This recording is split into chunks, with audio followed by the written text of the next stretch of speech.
Hey my YouTube family, कैसे हैं आप सब। उम्मीद है आप सब बहुत अच्छे होंगे और अपनी पढ़ाई भी मन लगा के कर रहे होंगे। तो फ्रेंड्स, आज मेरी मॉर्निंग हुई सुबह के 4 बजे। उठने के बाद मैं ब्रश वगैरह की, उसके बाद अपने लिए किया पानी गर्म और लेके आ गई हूँ मैं अपनी स्टडी करने के लिए। तो पहला स्लॉट मैं स्टार्ट करती हूँ। सबसे पहले तो मैं अपना लिखूँगी आज का जो भी मेरा टारगेट है, जो भी मुझे आज पढ़ना है। पहले मैं उसको अपनी डायरी में नोट डाउन कर लूँगी कि मुझे आज पूरे दिन में कौन कौन से टॉपिक किस किस सब्जेक्ट के कंप्लीट करने हैं। तो पहले अपना टू डू लिस्ट बनाते हैं। टू डू लिस्ट बनाने के बाद फिर मैं अपना जो है स्टडी स्टार्ट करूँगी। तो पहला स्लॉट मैंने स्टार्ट किया है पॉलिटी के साथ, और पॉलिटी आज में मुझे 2 टॉपिक कंप्लीट करने हैं। इसमें मैं आज पढ़ूँगी नीति आयोग और लोकपाल और लोकायुक्त जो होता है उसके बारे में।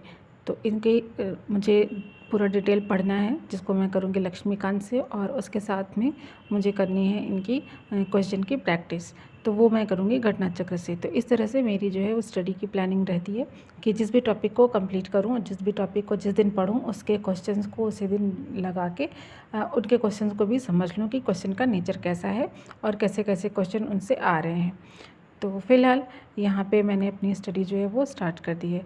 तो फ्रेंड्स, अभी जो है एक कमेंट आया था मेरे पास कि इसमें पीसीएस के एग्ज़ाम के लिए कौन कौन से मेन सब्जेक्ट जो इम्पॉर्टेंट हैं, जिनको हम पढ़ के एग्ज़ाम में ज़्यादा बेनिफिट मतलब ज़्यादा नंबर ला सकते हैं, मतलब कुछ इम्पॉर्टेंट जो सब्जेक्ट है। तो ऐसे इम्पॉर्टेंट सब्जेक्ट जो हैं, 5 सब्जेक्ट ऐसे हैं जिनको आप तैयार कर लेंगे तो आप कट ऑफ तक पहुंच सकते हैं। सिर्फ 5 सब्जेक्ट को, जिनमें से 5 कोर सब्जेक्ट एक होते हैं, जिनमें है कि हमारा सबसे पहला तो हिस्ट्री से क्वेश्चंस हमारे 25 से 30 क्वेश्चंस हो जाते हैं। आप तीनों हिस्ट्री को कंप्लीट करेंगे, जैसे कि एंशिएंट, मिडेवल एंड मॉडर्न, इन तीनों को पढ़ेंगे तो 25 से 30 क्वेश्चन आपके हर साल इनसे पूछे जाते हैं। और ज़्यादा वेटेज जो होता है वो मॉडर्न का होता है, और मिडेवल और एंशिएंट का थोड़ा सा कम होता है। एंशिएंट का तब भी थोड़ा ज़्यादा होता है, मिडेवल का थोड़ा सा। और कुछ इनमें से इम्पॉर्टेंट जो टॉपिक ही हैं बस उन्हीं को पढ़ने हैं। ऐसा नहीं है कि आपको मिडेवल पूरी पढ़नी है और एंशिएंट में पूरा ही पढ़ना है। तो कुछ कुछ इम्पॉर्टेंट चीज़ें हैं जिनको ही आपको ज़्यादा फोकस करना है। तो ये हिस्ट्री एक मेन जो है वो सब्जेक्ट हो गया। उसके बाद आता है हमारा ज्योग्राफी में भी इंडियन ज्योग्राफी आपको ज़्यादा पढ़नी है, और वर्ल्ड ज्योग्राफी में कुछ चीज़ें जो इम्पॉर्टेंट, जैसे कि जो भी में चीज़ें चल रही हैं वर्ल्ड ज्योग्राफी से रिलेटेड, कौन कौन से कंट्रीज़ की वार चल रही हैं तो उनकी बाउंड्रीज़ किसके किसके साथ शेयर होती हैं, और वो कौन कौन से समुद्र से, कौन कौन से सागरों से अपनी बाउंड्रीज शेयर करते हैं। तो वो सारी चीज़ें जो है वो आपको पता होनी चाहिए, जो करंट से रिलेटेड वो वर्ल्ड ज्योग्राफी में हो जाता है। तो पहला सब्जेक्ट हमारा हो गया हिस्ट्री, एंड दूसरा सब्जेक्ट हो गया ज्योग्राफी, एंड थर्ड सब्जेक्ट हमारा पॉलिटी बहुत ही ज़्यादा स्कोरिंग सब्जेक्ट होता है। इसके पहले भी मैंने वीडियो में उसके इम्पॉर्टेंट टॉपिक बताए हैं। तो कुछ मेजर इम्पॉर्टेंट टॉपिक हैं, बस आप उन्हीं को जो है रिवाइज़ कर लीजिए, उन्हीं को ज़्यादा पढ़ लीजिए, और रिपीटेड क्वेश्चन उन सारे टॉपिक से आते हैं। तो पॉलिटी हो गया, तो 3 सब्जेक्ट ये हो गए, history, geography and polity. And fourth subject हमारा है साइंस से पीसीएस के एग्ज़ाम में बहुत अच्छे क्वेश्चंस आते हैं, और ऐसा नहीं कि बहुत ज़्यादा टफ क्वेश्चन आते हैं। और साइंस में अच्छे मतलब कि कम पढ़ करके आप ज़्यादा बेनिफिट ले सकते हैं साइंस के लिए। और साइंस में 20 से 25 क्वेश्चन साइंस के आते हैं, और जिसमें आपका ज़्यादा वेटेज बायोलॉजी का रहता है।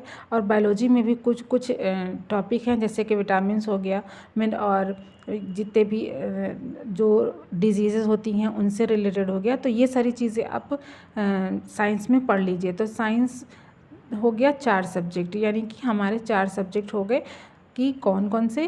पहला तो हो गया हमारा history, geography, polity and science, 4 subject हो गए। एंड 5th सब्जेक्ट हमारा है करंट अफेयर जो है वो पीसीएस के लिए बहुत ही ज़्यादा इम्पॉर्टेंट सब्जेक्ट है, जो कि बहुत ज़्यादा स्कोरिंग भी होता है, और 25 से 30 क्वेश्चन आपके इससे हो जाते हैं करंट अफेयर से। तो करीब करीब आप मान लीजिए कि 25 क्वेश्चन अगर हमारे हिस्ट्री से हो गए, और 18 से 20 क्वेश्चन ज्योग्राफी से हो गए, 18 से 20 क्वेश्चन पॉलिटी से हो गए, तो 20-20, 40 और 25 हमारे 65 क्वेश्चन तो यहीं से हो गए 3 सब्जेक्ट से।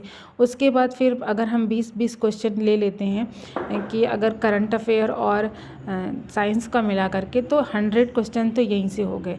तो आप आराम से 100 क्वेश्चन जो हैं इनसे कर सकते हैं। अगर आपने 100 में से 90 क्वेश्चन भी इन सारे 5 सब्जेक्ट से ही मिला के कर लिया, तो अपना कट ऑफ के पास तक आप पहुंच जाएंगे। अब इसमें से देखिए कि आपको यूपी स्पेशल है, ऐसा तो नहीं है कि आप नहीं कर पाएंगे कुछ भी। कुछ क्वेश्चन यूपी स्पेशल के हो गए, कुछ एग्रीकल्चर से क्वेश्चन आ जाते हैं, ठीक है, और कुछ एनवायरनमेंट के क्वेश्चन हो गए, कुछ मिसलेनियस टॉपिक हो गए जो कि आसान आ जाते हैं कभी कभी मिसलेनियस के, ठीक, और जैसे कि सेंसस का हो गया। तो कुछ कुछ टॉपिक ऐसे हैं जिनसे आप क्वेश्चन हर साल आते ही हैं, तो उनको आप थोड़ा बहुत भी पढ़ लेंगे तो आप क्वेश्चन कर ले जाएंगे। तो ये 5 मेन सब्जेक्ट हैं जिन पे आप ज़्यादा फोकस करके, और इधर उधर कुछ नहीं भटकना, बस इन्हीं 5 सब्जेक्ट पे ज़्यादा फोकस करके अगर आप स्टडी करेंगे तो आई थिंक वहाँ तक कट ऑफ तक पहुँच जाएंगे। और यही मुझे आप लोगों को बताना था। तो आज मैंने अपने घर के सारे काम वगैरह फिनिश करे थे, सुबह भी पढ़ाई कर ली थी। उसके बाद घर के काम वगैरह करने के बाद फिर मैं अपना सेकंड स्लॉट करने के लिए बैठ गई थी। तो यहाँ सेकंड स्लॉट में कम कर रही हूँ, जो भी मैंने पढ़ा था पॉलिटी में सुबह, उसके क्वेश्चन में घटनाचक्र से कर रही हूँ, जिसमें मैं लोकपाल और लोकायुक्त के क्वेश्चन लगा रही थी। तो इस तरह से मैं अपनी स्टडी जो है वो कर रही हूँ। अभी बेटा स्कूल से नहीं आया है, बेटी उठ गई थी तो उसको खिलाया पिलाया और उसको टीवी लगा के कार्टून लगा के दे दिया है कि वो अपना जब तक कार्टून देखेगी, और जब तक बेटा नहीं आएगा फिर मैं अपनी पढ़ाई कर लूँगी, और उसके आने के बाद फिर उसको खाना पीना खिला करके फिर से अपनी स्टडी करने बैठ जाऊँगी। तो इस तरह से मैं जो है अपनी टाइम को मैनेज करके लेके चल रही हूँ। फिर शाम का टाइम हो गया था, तो फिर कपड़े वगैरह धुले थे, क्योंकि बारिश का मौसम चल रहा है तो बार बार देखना भी पड़ता है कि कहीं बारिश ना हो रही हो। तो जैसे ही कपड़े सूख गए थे तो मैंने फिर कपड़े वगैरह हटाए। उसके बाद फिर बच्चे शाम को फिर भूख लग गई थी तो उन लोग को फिर स्नैक्स में मैंने आज घर पे ही चिप्स जो है वो फ्राई कर दिए थे, चिप्स तल दिए, उन लोग को दिया। और खाने पीने के बाद फिर मैं अपने लिए भी चाय वगैरह बनाई, पी थोड़ा सा, फिर अपना डिनर वगैरह प्रिपेयर किया। उसके बाद फिर मैं बच्चों को पढ़ाने के लिए बैठ गई थी, और साथ के साथ मैंने कपड़े हटा के लेके आए थे जो, वो ऐसे ही रख दिए थे।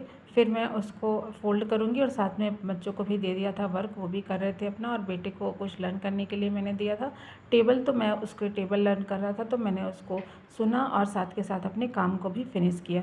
तो इस तरह से हर चीज़ को मैनेज करके लेके चलना पड़ता है। अगर आप सोचेंगे कि हाँ हम एक टाइम में एक ही काम करेंगे और दूसरा नहीं, तो इस तरह से आपको टाइम नहीं मिल पाएगा। ऐसे ही अगर आप जब किचन में हो तो किचन में अगर खाना बन रहा है और आपके बर्तन पड़े हैं तो आप फटाफट खाने के साथ बर्तन भी धुल लो, या फिर किचन में एक काम करते वक्त आप दूसरा काम भी कर सकते हो, जैसे कि डिब्बे वगैरह साफ़ करने हुए, जब आप खाना बना रहे हो तो थोड़ा सा टाइम मिले तो उसमें डिब्बे वगैरह अपना साफ़ कर लो। और इकट्ठा काम मत करो कि हाँ मेरा काम इकट्ठा हो जाएगा फिर हम करेंगे। तो यहाँ बच्चों को पढ़ाने लिखाने के बाद फिर डिनर वगैरह कराने के बाद फिर मैं अपनी स्टडी करने के लिए बैठ गई थी शाम के टाइम में, और मैंने करीब 10 बजे तक अपनी स्टडी करी।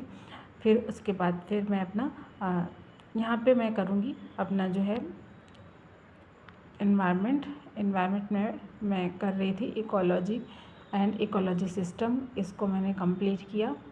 उसके बाद फिर मैं अपना सोने चली गई। तो आई होप आपको आज की वीडियो पसंद आई होगी, और वीडियो पसंद आई तो वीडियो को लाइक कर दीजिएगा। आप लोग वीडियो को लाइक नहीं करते, अगर आप वीडियो को लाइक नहीं करेंगे तो मेरी वीडियो लोगों तक पहुंच नहीं पाएगी, इसलिए प्लीज़ वीडियो को लाइक कर दीजिए करिए, और मिलते हैं आपसे नेक्स्ट वीडियो।